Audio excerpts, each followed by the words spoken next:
Russian Foreign Minister Sergei Lavrov is set to travel to North Korea on May 31st. This is just a couple of weeks ahead of the possible meeting between US President Donald Trump and North Korean leader Kim Jong-un.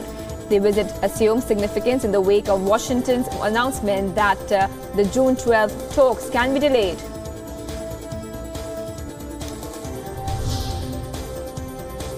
Casting further doubt on plans for the meeting with North Korean leader, US President Trump has said that he would know next week whether his summit with Kim Jong-un would take place on June 12th in Singapore as scheduled. There are reports of US officials preparing to travel to Singapore this weekend to discuss the agenda and logistics for the summit.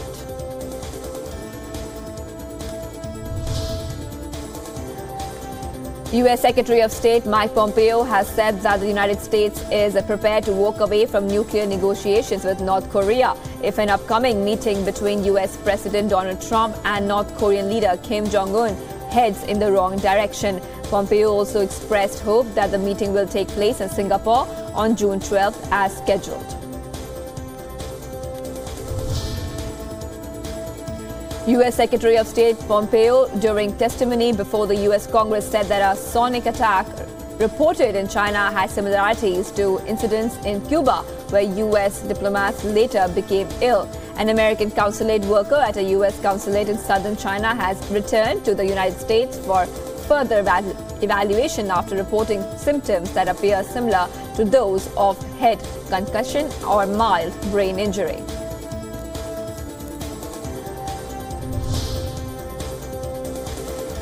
The United States has disinvited China from participating in annual maritime exercises in the Pacific, lashing out at China. Pentagon spokesman said that China's continued militarization of disputed features in the South China Sea only served to raise tensions and destabilize the region. Multinational military exercise is slated to be held this summer in the Pacific.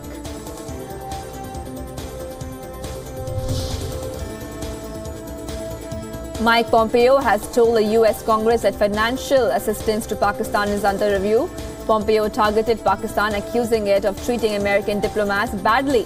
Pompeo was responding to questions from congressmen who said that the U.S. should stop providing any funds to Pakistan until it releases Shakil Afridi, a doctor who helped the CIA hunt down Osama bin Laden in 2011.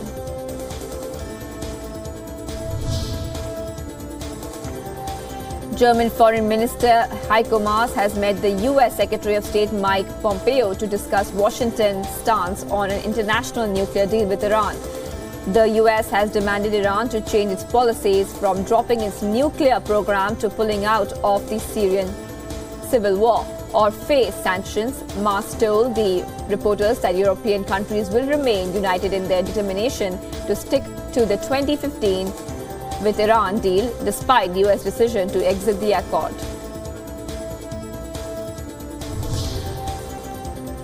U.S. President Donald Trump has said that his administration is working on a plan to cut U.S. aid to countries that do not do enough to stem illegal immigration into the United States. Trump said this at a forum on immigration that focused on the violent MS-13 gang. Trump has made the fight against the gang a major part of his drive to stop the flow of immigrants illegally entering the United States.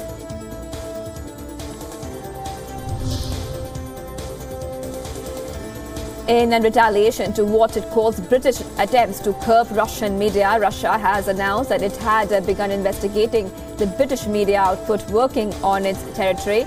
Moscow said it was acting reluctantly after a decision by Britain's media regulator to open a further probe into Russia's RT to determine whether the TV channel had breached impartiality rules in its reporting.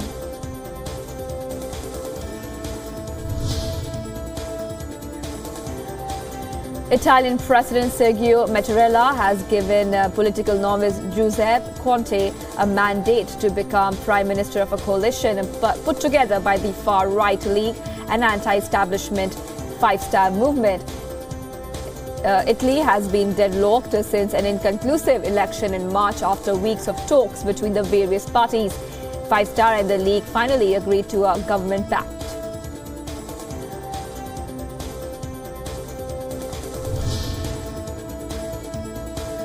Italy's Prime Minister designate Giuseppe Conte has said that his government would defend the interests of ordinary Italians, but acknowledged that it would also have to fulfill its European and international obligation. Conte will head a coalition made up of the far-right League and anti-establishment Five Star movement. The alliance has pledged to challenge European Union rules of monetary union, fiscal rigor and immigration.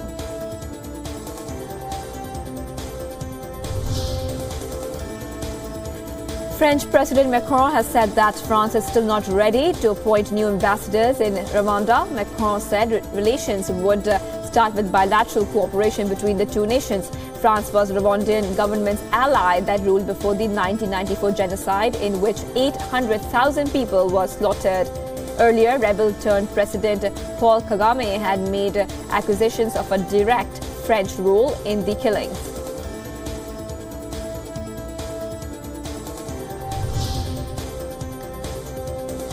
Executives from the world's biggest technology firms have announced new investment plans in France after a lunch with President Emmanuel Macron. Macron's guest list included Facebook CEO Mark Zuckerberg, IBM's Virginia Rametti, Microsoft's Satya Nadella, and other CEOs. Macron told the CEO that he wants innovations to be a driving force for the French economy.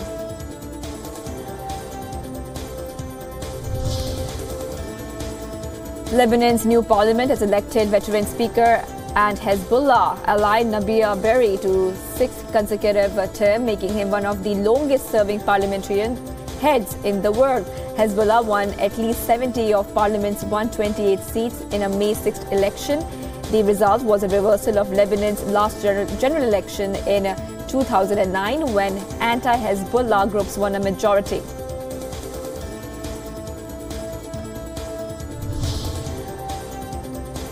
Civil-military relations in Pakistan seem to get more tense after former Prime Minister Nawaz Sharif accused a former intelligence chief of asking him to resign during opposition protests in 2014. In remarks aimed at the military, Sharif also suggested he was removed from office over his foreign policy stance and refusal to drop a treason case against former army dictator Pervez Musharraf.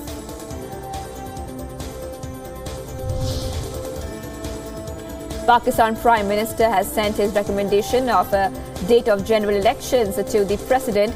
President had asked Abbasi to finalize one of the 3 dates which Election Commission had recommended to him. Abbasi has recommended July 25th as the date for the polls. Once President signs the summary of the date proposed, Pakistan EC will announce the general elections.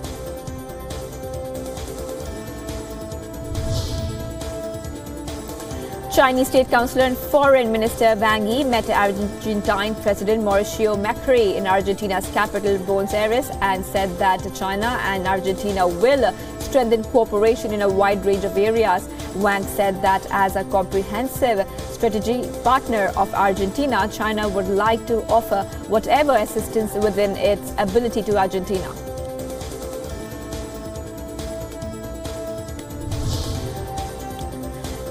British Prime Minister Theresa May met her Belgian counterpart Charles Michel at 10 Downing Street. May said that the ongoing plans for Brexit are set to dominate talks during their bilateral meeting. And Belgian Prime Minister Michel tweeted, and I quote, "Security fight against terrorism, reforming our economies for more jobs remains at the heart of our collaboration with UK."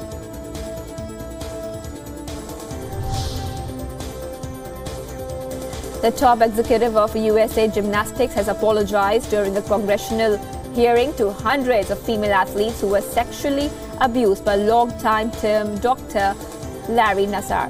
CEO Carrie Perry also declared that those days are over, saying she was appalled and sickened by Nassar's sexual abuse of athletes. Do you recall that?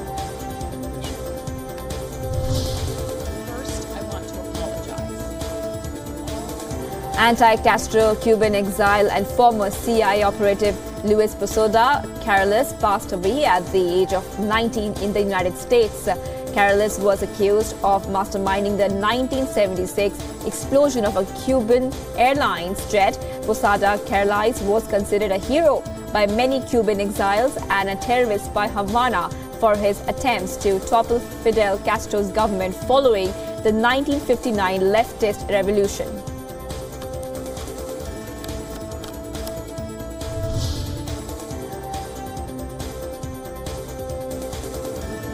Young women were out in force campaigning on the streets of Dublin 2 days before Ireland holds a divisive referendum on whether or not to overhaul one of the world's strictest abortion laws. Over 30 young women, a pro-choice campaigner hoping for a yes vote, staged a silent protest. They walked through central Dublin dressed as handmaids for the TV series book The Handmaid's Tale, in which women are treated as second-class citizens.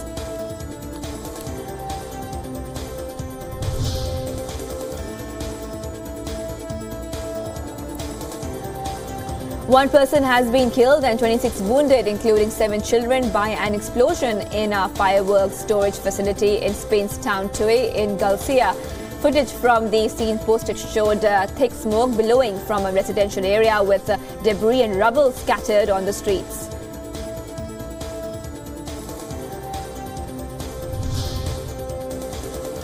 Heavy shelling has been reported from the Syrian town of Al-Latamina. The Britain-based Syrian Observatory for Human Rights said that more than 155 shells were fired at Al-Latamina town and at farmlands around it. In the videos, clouds of smoke rising above buildings and a fire burning in a field could be seen, and the sound of explosions could be heard. The Syrian Observatory has reported that 2 women were killed when crops were set on fire. Residents threw stones and rocks at police personnel in Bolivia during evictions. Police were reportedly trying to clear off the land where several people were squatting on the outskirts of Cochabamba. Police had to resort to tear gas shelling to control the mob. Clashes ended with several policemen injured and several residents detained.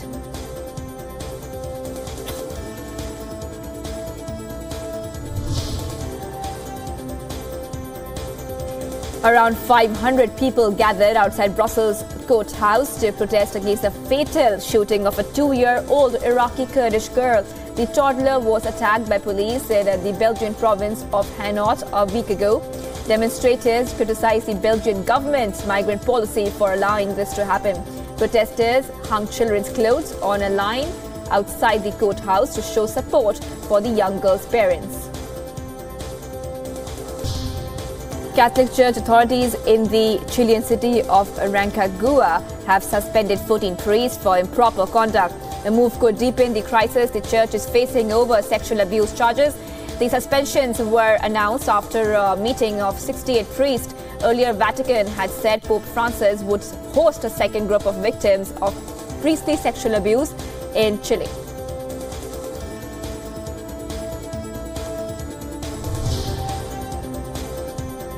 Brazilian truck drivers went on strike against rising fuel prices for the 3rd day. Truckers complained that the cost of diesel fuel, which represents about 42% of the cost, is up 16% from a year ago. They have been blocking highways and urban traffic across the country, disrupting transportation in a nation that relies heavily on road transportation.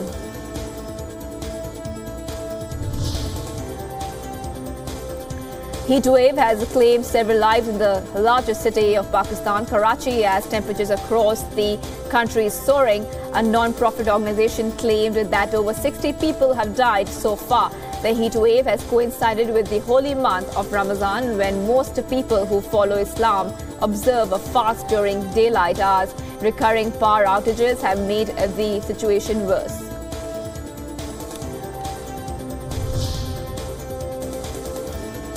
Volcano in Hawaii continues to wreak havoc. Lava from Hawaii's erupting Kilauea volcano lit up the night on Tuesday. Lava edged towards a geothermal power plant on Tuesday after destroying an old warehouse near the facility. The Puna geothermal venture plant, which provided around 25% of electricity on Hawaii's Big Island, has been closed since shortly after lava began erupting on May 3rd.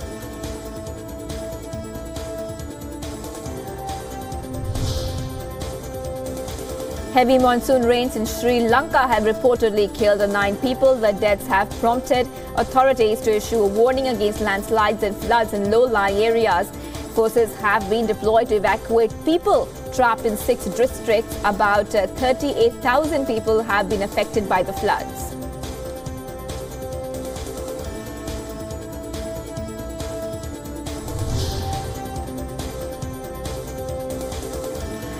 A massive fire broke out at a paint thinner factory in Shanghai's Fengshan district and destroyed the factory completely. The fire was doused after 3 hours of joint efforts by local police and firefighters. No casualties were reported. All workers and nearby residents were evacuated to safety.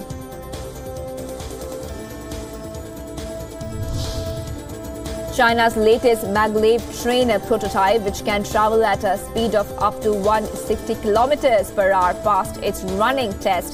The prototype is a 5th generation maglev train that relies on contactless magnetic and floats 8 millimeters above the rails. It took the developers 38 years to finish developing the 4 generations of maglev trains.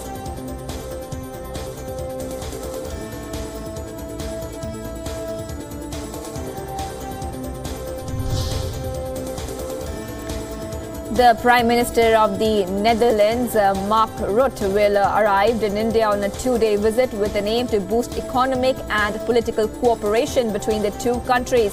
The Dutch leader's visit comes within a year of Modi's visit to the Netherlands last June. Rutte would be accompanied by a high-level delegation comprising of Deputy Prime Minister and other ministers and over 200 business delegates.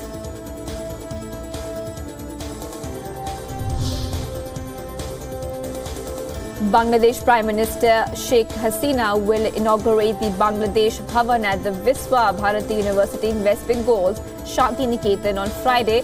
Built at a cost of Rs 25 crores, the Bangladesh Bhavan would put on display the Indo-Bangla relations, liberation of Bangladesh and Rabindranath Tagore's affiliation with Bangladesh.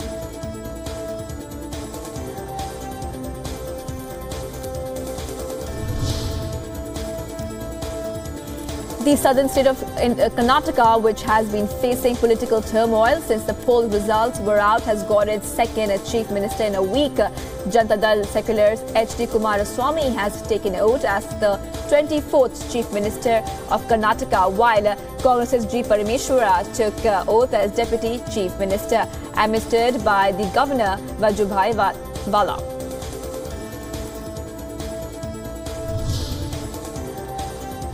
The government of southern state of India, Kerala, has issued an advisory asking travellers to avoid visiting the 4 districts of Kozhikode, Malappuram, Wayanad and Kannur.